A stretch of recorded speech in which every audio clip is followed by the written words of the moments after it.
नमः सिद्धेभ्यः।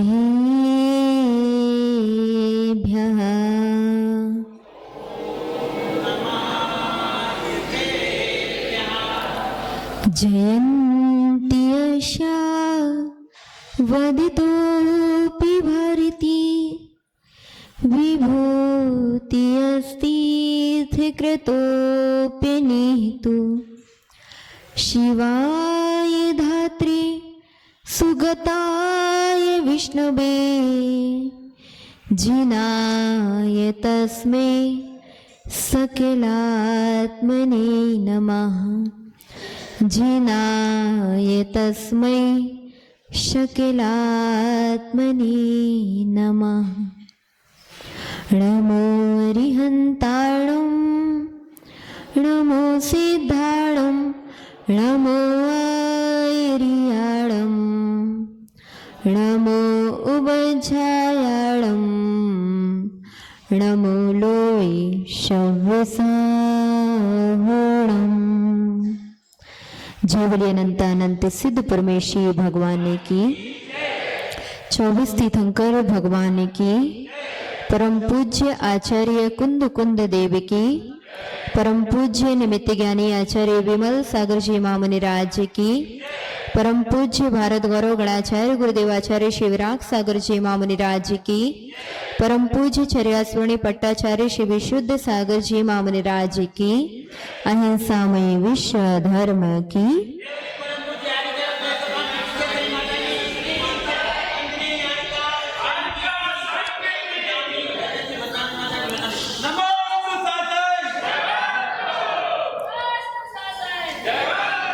विपलाचल पर्वत पर अंतिम तीर्थेश श्री वर्धमान स्वामी का शमोशरण लगा हुआ था और प्रभु के शमोशरण में मुख्य श्रोता के रूप में विराजमान राजाधिराज शैणिक महाराज ने भगवान से प्रश्न किया कि भगवान, संसार में भ्रमण करते हुए हमें अनादि काल व्यतीत हो गया, लेकिन आज तक हम दुखी हैं, उन दुखों से आक्रांत हैं जिन्हें हम अच्छा नहीं मानते। आखिर इन दुखों से छूटने का उपाय क्या है? कैसे हम शाश्वत सुख को प्राप्त कर सकते हैं? कृपया मार्गदर्शन देने की कृपा करें। जिनेंद्र भगवान ने अपने दिव्य देशना में कहा कि वो शैणिक, संसार से पार होने का यदि कोई उपाय है तो वह है सम्यक दर्शन। आज तक जितने जीव मोक्ष को प्राप्त हुए उन्होंने सम्यक्त को धारण किया था, तभी उनके लिए ऐसे कर्मों की निर्जरा हुई कि वह एक दिन शाश्वत सुख को प्राप्त कर गए। अपन बार बार यह सुन चुके हैं कि जहां मिथ्यात्व होता है वहां करोड़ों करोड़ों भाव में भी तपस्या कर ली जाए। छेढ़ाला में कहा, मुनिव्रत धार अनंत बार ग्रैवक उपजायो, ते पर आत्मज्ञान बिना सुख लेस न पायो। आत्मज्ञान, यह जो शब्द पंडित दौलत राम जी ने प्रयोग किया, आत्मज्ञान, ध्यान रखना, यह आत्मज्ञान केवल साधुओं को नहीं होता। कोई कहे कि साधु बस आत्मज्ञानी होते हैं, तो ऐसा नहीं है। आप लोग आत्मज्ञानी नहीं है क्या भैया? आत्मज्ञानी है कि नहीं है? चक्रेश भाई साहब आत्मज्ञानी हैं। आचार्य अमृत चंद्र देव ने समय सार कलश में प्रत्येक सम्यक दृष्टि की पहचान बताई। सबसे पहले हम आपसे पूछना चाहेंगे, आप सम्यक दृष्टि है कि नहीं? सभी सम्यक दृष्टि है कि नहीं है? अगर आप सम्यक दृष्टि है तो आचार्य अमृत चंद्र महाराज ने समय सार कलश में सम्यक दृष्टि की पहचान बतलाते हुए लिखा, सम्यक दृष्टि विहित नियतम ज्ञान वैराग्य शक्ति। क्या बोला? सम्यक दृष्टि नियम से ज्ञान और वैराग्य से युक्त होता है। यहाँ आचार्य महाराज ने 5वें गुणस्थान वर्ती सम्यक दृष्टि की बात नहीं कही। यहाँ पर आचार्य महाराज ने 6वें, 7वें, 8वें, 9वें, 10वें, 11वें, 12वें, 13वें और 14वें गुणस्थान की बात नहीं कही, बल्कि आचार्य महाराज ने यहाँ पर शुरुआत की तो 4थे गुणस्थान वर्ती उस सम्यक दृष्टि से शुरुआत करी कि सम्यक दृष्टि भले ही 4थे गुणस्थान वर्ती हो, वह भी जीव नियम से ज्ञान और वैराग्य से युक्त होता है। अब यहां पर हमारे लिए बहुत समझने वाली बात है कि आचार्य महाराज कह रहे ज्ञान और वैराग्य से युक्त होता है कौन? सम्यक दृष्टि। अब आपसे हम पूछना चाहेंगे, आपके अंदर ज्ञान और वैराग्य है? वैराग्य है? वैराग्य का तात्पर्य ही है आत्मज्ञान।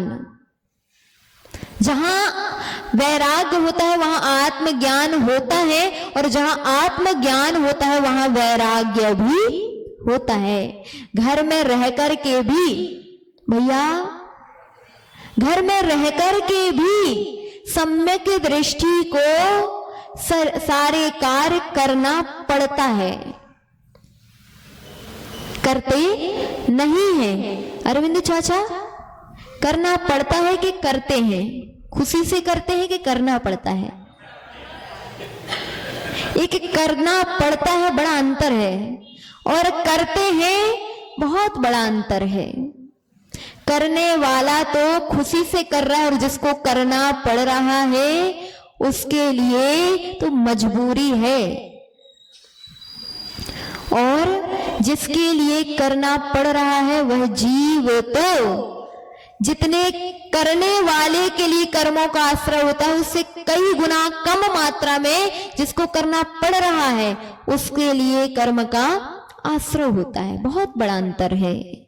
एक मिथ्या दृष्टि जीव करोड़ों करोड़ों भव में कई बार भगवान की भक्ति भी करता है।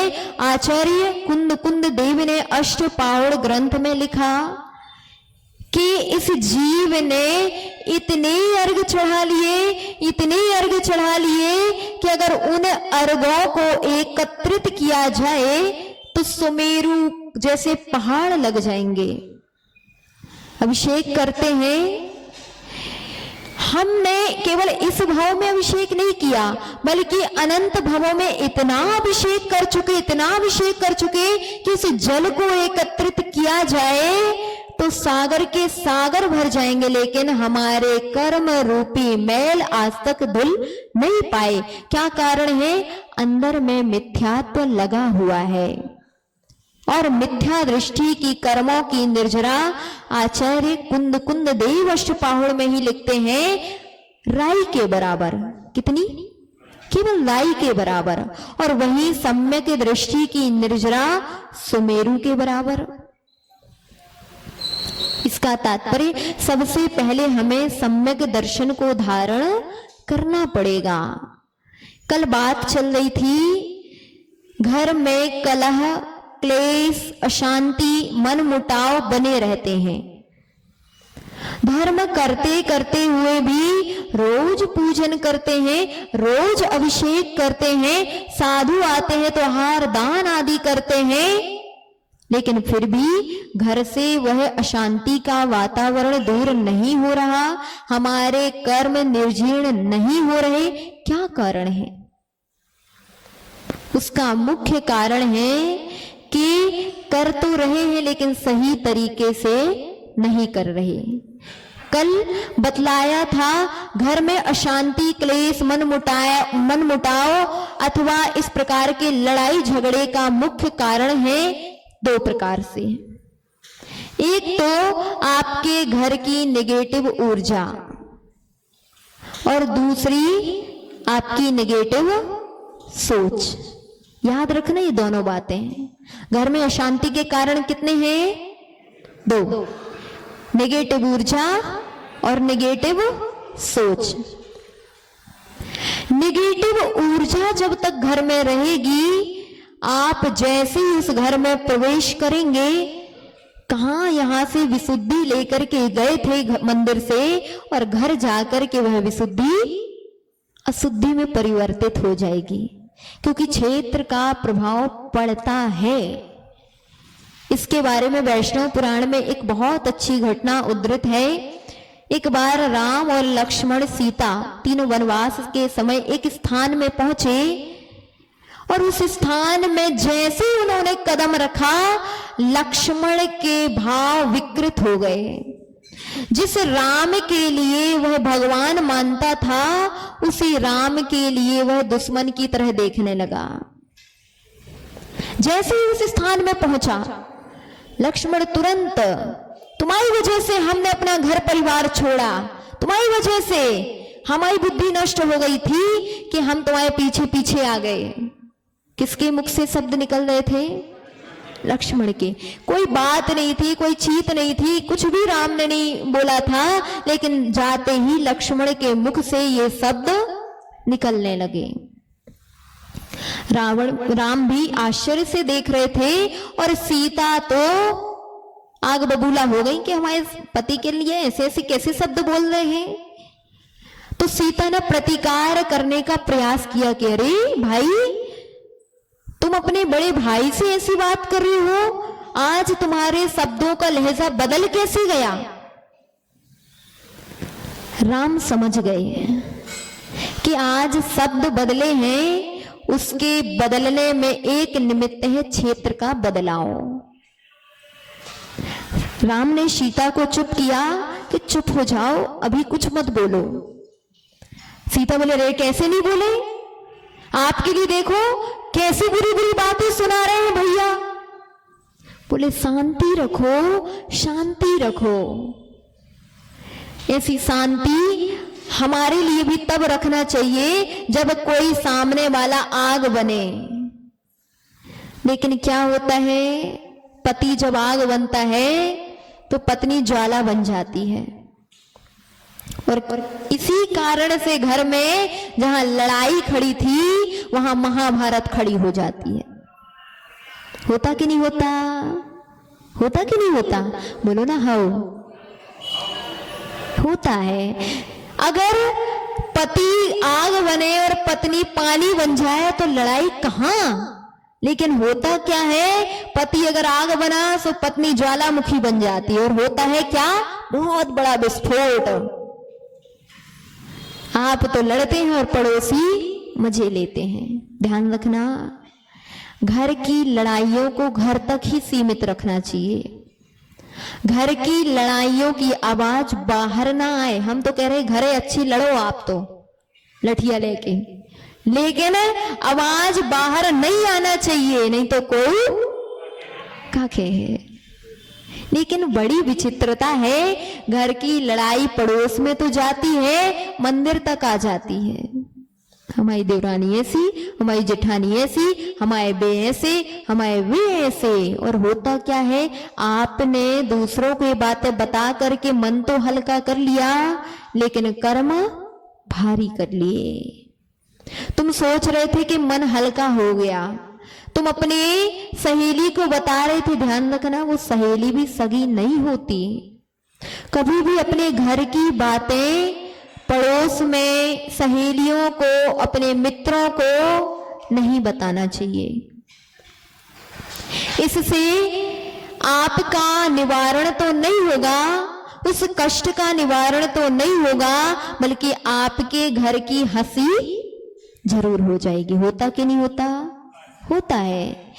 इसलिए कभी भी अपने घर की चर्चाएं, अपने घर की बातें किसी से नहीं बताओ। बताओ तो अपने गुरु से। जब बिल्कुल ही असहनीय हो जाए वेदना, तो किससे बता लो? गुरु से बता लो। किससे बताओ? अपनी माँ या पिता से बताओ, अपनी पत्नी से बताओ, और जो एकदम सच्चा मित्र है, उस सच्चे मित्र से भी अगर बता लोगे तो भी ठीक है। लेकिन आज सच्चे मित्र बहुत कम देखने में आते हैं। तो क्या हुआ, उस समय राम समझदार थे, राम ने सीता को चुप किया कि भाई चुप हो जाओ, बात समाप्त करो यहीं पर, कोई बात नहीं, अपन दूसरे स्थान में चलते हैं। और तीनों जन दूसरे स्थान में जाने के लिए तत्पर हुए। तभी राम ने सीता को निर्देश किया कि यहाँ की थोड़ी सी मिट्टी उठा करके अपने छोर में बांध लो। सीता ने तदनुसार कार्य किया और वह उस स्थान में जैसे पहुंचे थे वहां पर वातावरण प्रतिकूल हो गया था। उन्होंने तुरंत ही उस स्थान का परिवर्तन कर दिया। जैसे ही स्थान परिवर्तित किया, जहां लक्ष्मण आग बबूला हो रहे थे वहीं शांत हो गए। जैसे स्थान परिवर्तन किया, वहां जाते ही उनके परिणाम बदल गए और जा करके राम के चरणों में गिर पड़े। अरे मेरे कैसे परिणाम हो गए थे, मैंने अपने भाई के लिए ऐसे ऐसा बोला, मैंने इतनी बड़ी गलती कर ली, क्षमा करना। राम ने धीरे से इशारा किया तो सीता ने छोर में बंधी हुई मिट्टी वहीं डाल दी जहां लक्ष्मण खड़े थे, उनके पैरों के पास डाल दी। जैसी वह मिट्टी डाली,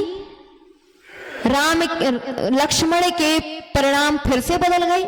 जब से हम क्षमा मांग रहे हैं, जब से पांव में पड़ रहे हैं, तुम्हें बिल्कुल मन से नहीं लगता। जब से हम नाक रगड़ रहे हैं, जे तो बिल्कुल ऐसे ठूठ की तरह खड़े हैं विमान में, बैठे रहो, हम तो जे चले। और लक्ष्मण चले गए। समझ में आया आपको? ये क्षेत्र का प्रभाव है।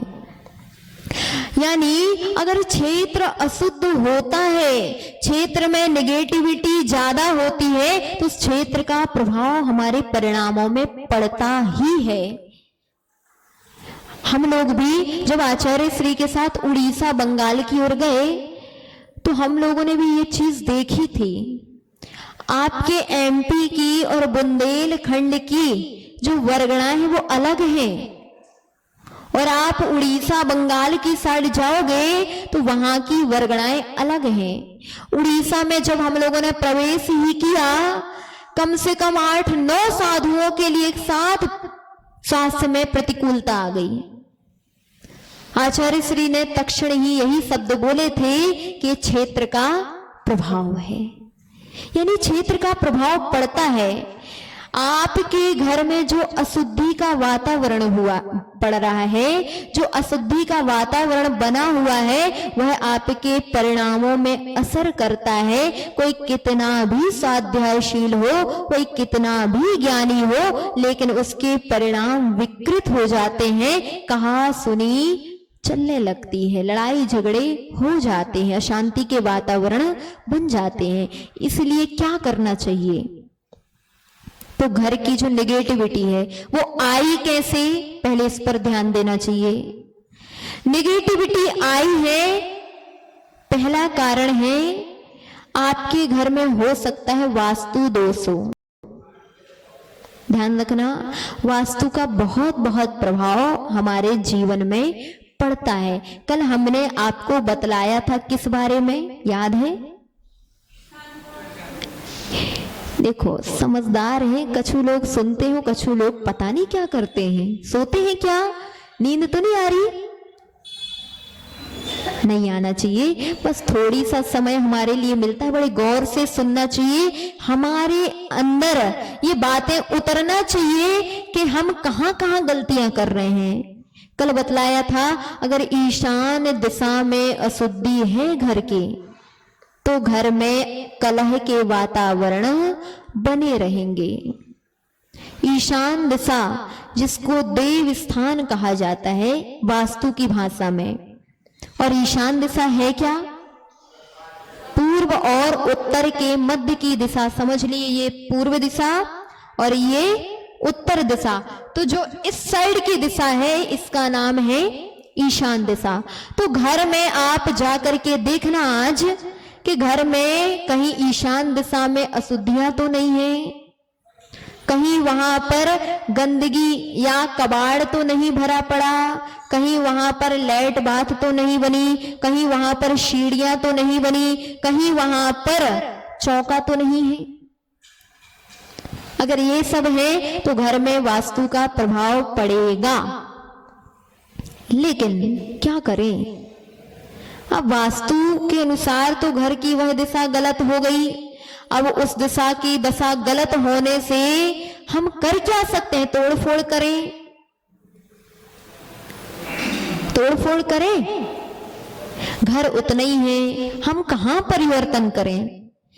तो अगर घर की वास्तु को बिना तोड़ फोड़ के परिवर्तन करना चाहते हैं तो क्या करें?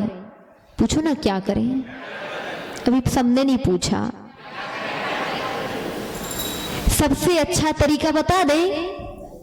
सबसे अच्छा तरीका है, अगर आप अपने घर के, हमने तो केवल अभी एक दृष्टांत बताया कि अगर घर में इस प्रकार का वास्तु दोष है, हो सकता है आपके पूर्व दिशा में भी दोष हो, आपके पश्चिम उत्तर दक्षिण सभी दिशाओं में किसी न किसी प्रकार का दोष हो। इसलिए जितने भी नए घर बने, हम तो कहेंगे वास्तु के अनुसार ही बनना चाहिए। मंदिर भी बने तो भी वास्तु के अनुसार ही बनना चाहिए। अब पुराना घर है, पुराना मंदिर है, उसमें अगर वास्तु का दोष है तो क्या करना चाहिए उसके दोष के निवारण के लिए?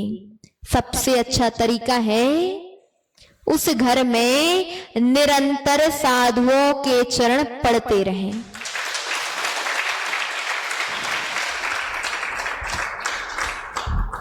इस बारे में बतलाया कि जिस घर में पुण्य आत्माओं के चरण पढ़ते रहते हैं, ध्यान रखना क्या कारण है कि साधुओं के चरण पढ़ने से वास्तु दोष दूर हो जाता है।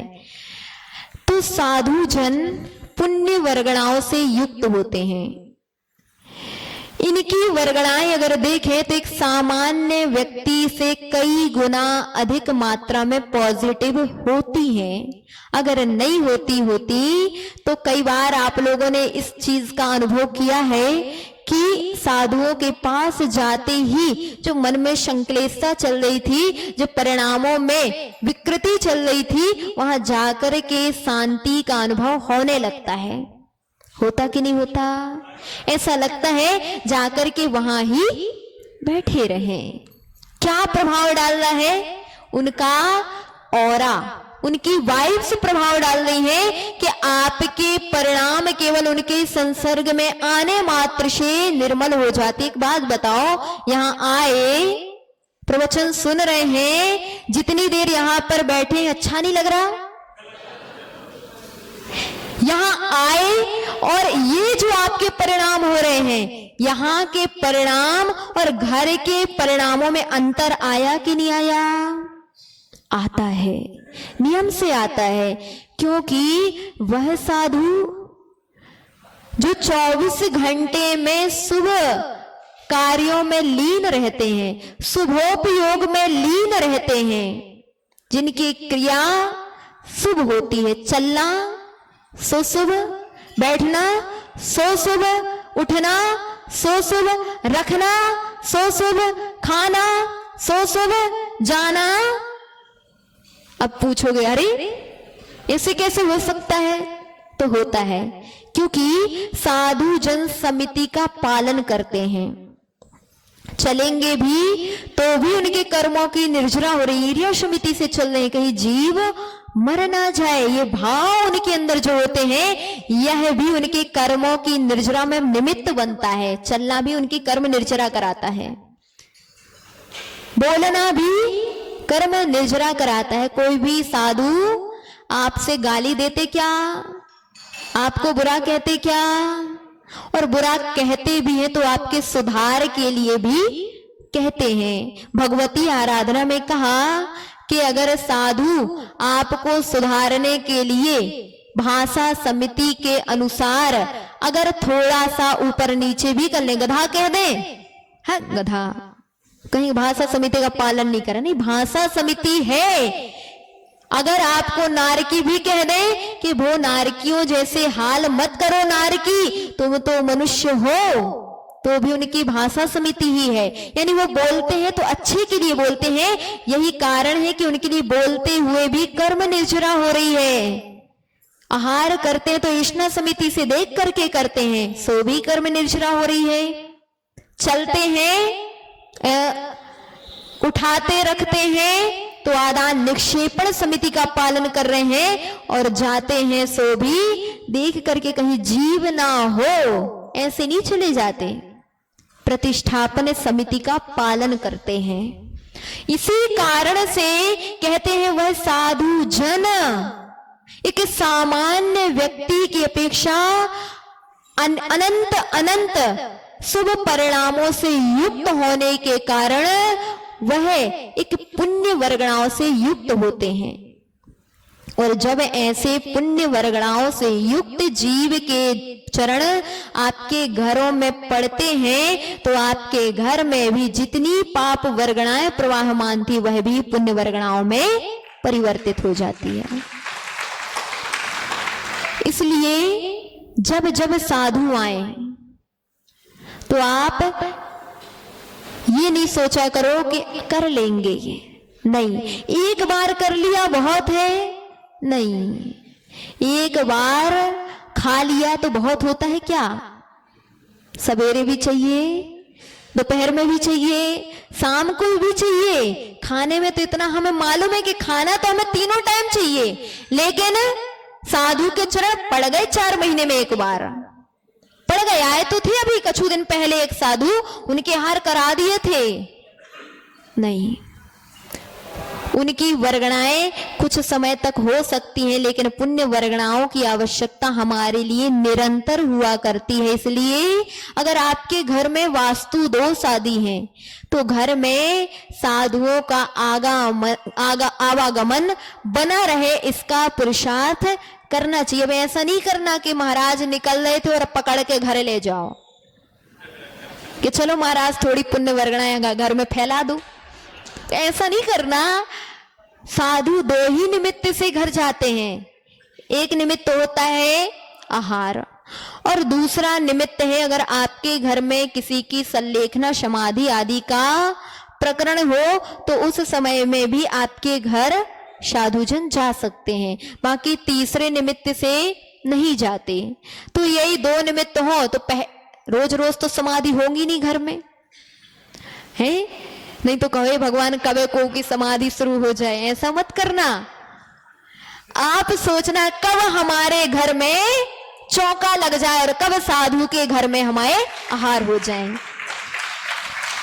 तो ये बात यानी पुण्य वर्गणाओं का प्रभाव पड़ता है। और दूसरा, अगर आप अपने घर से इस प्रकार की नेगेटिविटी को दूर करना चाहते हैं तो शुद्धि का विशेष ध्यान रखना चाहिए। बतलाते हैं आज हर व्यक्तियों ने अशुद्धियों को सामान्य समझ लिया, लेकिन सबसे मुख्य अशुद्धि होती है घर में कौन सी? कौन सी? सबको समझ में आ गया। तो उन दिनों में जो घर में आप लोग क्रियाएं करते हैं, सारे स्थानों में छूते हैं, घर के पर्दे, घर के सोफे, घर के बिस्तर, घर के कपड़े वस्त्र आदि, वह कपड़े वस्त्र आदि जो छू करके आपने घर में इस प्रकार का वातावरण फैलाया है, इससे आपके घर में नेगेटिविटी आती है। अपन इसके बारे में विशेष एक दिन विशेष समझेंगे। और क्या कारण है? घर में जूठे बर्तन रखे रहते हैं सुबह से लेके शाम तक, शाम से लेके रात तक, और पूरी रात जूठे बर्तन रखे हुए हैं। कम से कम घर में जूठे बर्तन नहीं रखना चाहिए। क्या करें? आपके यहाँ बर्तन वाली लगी है, अच्छी बात, लेकिन उन बर्तनों को आप सुखा करके रख दें, पानी निकाल करके उसका वो सब जूठन निकाल करके सुखा करके रख दें, तो भी आपकी वह नेगेटिविटी बचेगी। और क्या कारण है? आटा बचा सो फ्रिज में रख दिया। इसके बारे में सबसे बड़ा उदाहरण है, एक बार एक घर में व्यंतर आदि का प्रकोप हो गया, और जब प्रकोप हुआ तो एक जगह गए वो इसके कार्य के लिए, तो अच्छे अपने आगम के अनुसार, धर्म के अनुसार वो गए थे वहां दिखाने के लिए। तो हो सकता है कोई बड़ी बात नहीं, हमने कल भी बताया था आपको कि कल्याण कारकम आचार्य उग्रादित्य मुनि महाराज बतलाते हैं कि जिस घर में गंदगी होती है, जिस घर में अशुद्धि का पालन नहीं होता है, उस घर में क्रूर देवता और महाग्रह परेशान करने लगते हैं।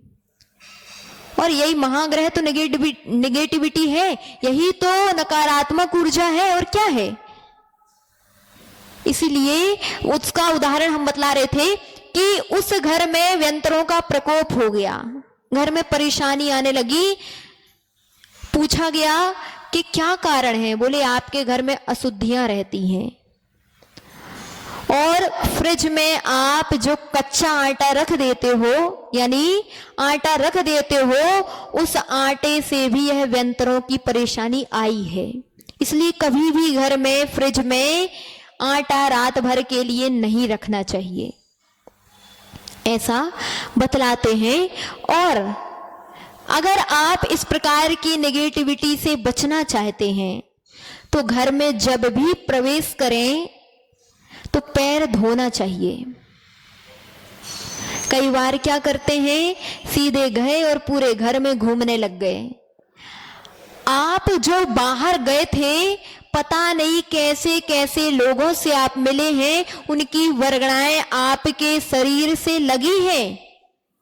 जब एक साधु की वर्गणाएं आपके मन को शांत कर सकती हैं, साधु की वर्गणाएं आपके मन को निर्मल कर सकती हैं, तो एक नेगेटिविटी से भरे व्यक्ति की वर्गणाएं आपको प्रभावित नहीं कर सकती क्या?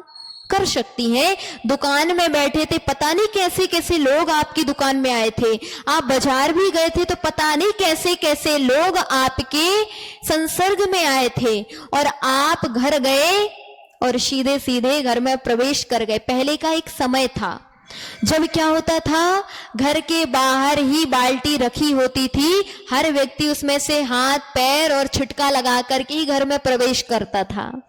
लेकिन आज तो ये सब बदल ही गया। अब घर में ये व्यवस्था नहीं है, चलो कोई बात नहीं, घर के बाहर बाल्टी नहीं रखो।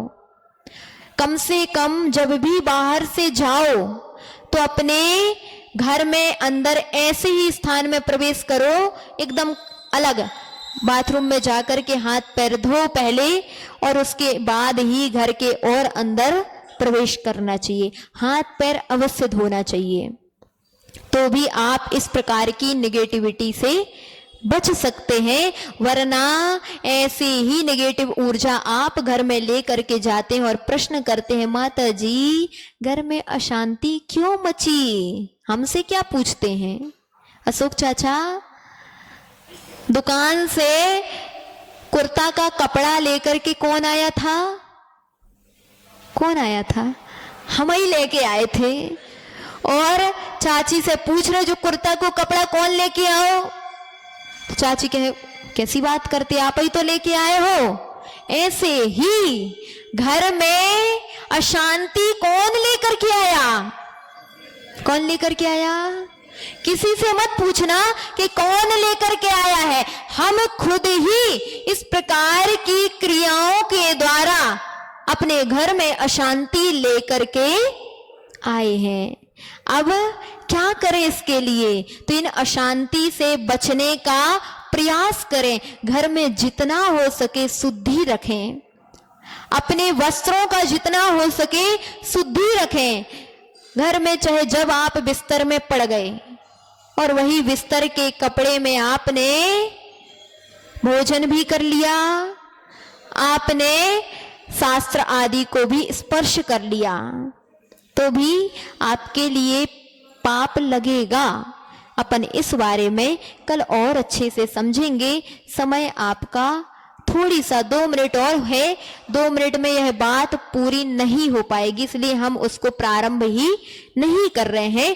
तो क्या बात है? नेगेटिविटी। इसलिए आज से नियम ले लेना, हम अपने घर में जब भी प्रवेश करेंगे तो सबसे पहले घर के चौके में नहीं, घर के कमरों में नहीं, सबसे पहले कहाँ जाएंगे? अपने हाथ पैर धोने के लिए जाएंगे। और हम तो कहेंगे अच्छी व्यवस्था घर के बाहर ही बना दो कि अपने घर के अंदर में थोड़ी सी भी नेगेटिव ऊर्जा ना आ पाए। अपने घर के बाहर ही पैर हाथ धो करके अपने शरीर में इस प्रकार से शुद्ध करके कि जो नेगेटिव ऊर्जा चिंतन भी करना चाहिए, जो नेगेटिव ऊर्जा है वह बाहर ही है। अब हम शुद्ध परिणाम शुद्ध विचारों के साथ घर में भी प्रवेश कर रहे हैं। जैसे मंदिर में आते समय क्या बोलते हैं, क्या बोलते हैं, निश्चय ही बोलते हैं। ऐसे घर में जाने के बाद भी निश्चय ही तो नहीं बोलना, लेकिन जो हमने नेगेटिव ऊर्जा बाहर से लेकर के आए वह हम यहीं पर छोड़ते हैं। कम से कम उस समय भी नमः सिद्धेभ्यः इतना बोल लेना चाहिए, तो भी आपकी जो नेगेटिव ऊर्जा है वह भी कई मात्रा में दूर हो जाएगी। क्या बोलेंगे, नमः सिद्धेभ्यः, यह बोल करके घर में प्रवेश करना चाहिए। तो आपके घर से इस प्रकार की नेगेटिव ऊर्जा दूर होने से आपके घर में जो अशांत वातावरण बना हुआ है वह अशांत वातावरण कई मात्रा में दूर होगा और आपके घर में वह शांति का माहौल, आनंद का माहौल प्रवाहमान होने लगेगा। ऐसी मंगल भावना के साथ जय बोले आदिनाथ भगवान की।